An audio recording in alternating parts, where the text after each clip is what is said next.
আজকে কাজে গিয়ে পায়ের ঘাম মাথায় ফেলতে লাগবে আমি ভাবতে পারিনি। আরে পায়ের ঘাম না রে। চলো তোমাদেরকে শেষ থেকে গল্পটা আমি বলে দিই, আরে শেষ হবে না শুরু। তার জন্য রাত্রে 6টার সময় ঘুম থেকে উঠেলাম।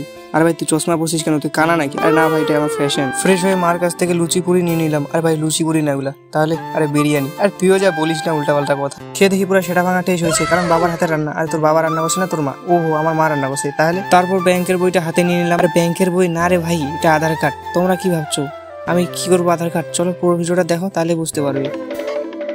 তো এই যে দেখতে পাচ্ছ বর্ডার সীমান্ত, এই বর্ডার সীমান্ত পার হয়ে আমি যাবো আজকে কাজে, তার জন্য আমি আধার কার্ডটা এনেছিলাম। ফাইনালি আমি পার হয়ে গেলাম আমাদের বর্ডার সীমান্ত। তোমরা দেখতে পাচ্ছ আমি ভিতরে চলে আসছি। আমরা সবাই মিলে কাজের দিকে রওনা দিয়ে দিলাম। তো আমাদের পাইলট চুল কাটা মেশিন রেডি করতেছি। আর এটা চুল কাটা মেশিন না, তাহলে আর এটা চা পাতা কাটা মেশিন। তো ফাইনালি গাইজ আমাদের গাঁজা কাটা চালু হয়ে গেছে।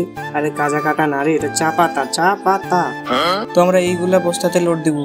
তো এগুলো আমি হাত দিয়ে পুরো চিপে চিপে ঢুকাবো। আর হাত দিয়ে না, পা দিয়ে। কি পাতবো? কি কথা বলিস ভাই? এভাবেই আমরা গাজার বান্ডেল গুলো নিয়ে যাবো। আরে গাজা নারে, চা পাতা। তো আমারও কাঁধের মধ্যে একটা চাপিয়ে দিল। প্রায় ওজন ছিল 60 কেজির উপরে। 12 বাজে 13 হয়ে গেছে আমার। তো গাইস আমি আনলোড করে এসে দেখি এখানে একটা আপেলের গাছ। আর এটা ভাই আপেলের গাছ না, বিষ ফল। তুই একবার খা, তাহলে বিনা পাসপোর্ট ভিসা টিকিট কোনো লাগবে না, ডাইরেক্ট উপরে চলে যাবে। ওই যে সামনে দেখতে পাচ্ছ সাদা রঙের পিলারটা, ওটা হচ্ছে বাংলাদেশ আর এটা হচ্ছে ইন্ডিয়া। তোমরা 100টার মতন কমেন্ট করো, তাহলে আমি এরপরে ভিডিওতে ওই সাদা রঙের পিলারটা পার হয়ে একটা ভিডিও বানাবো।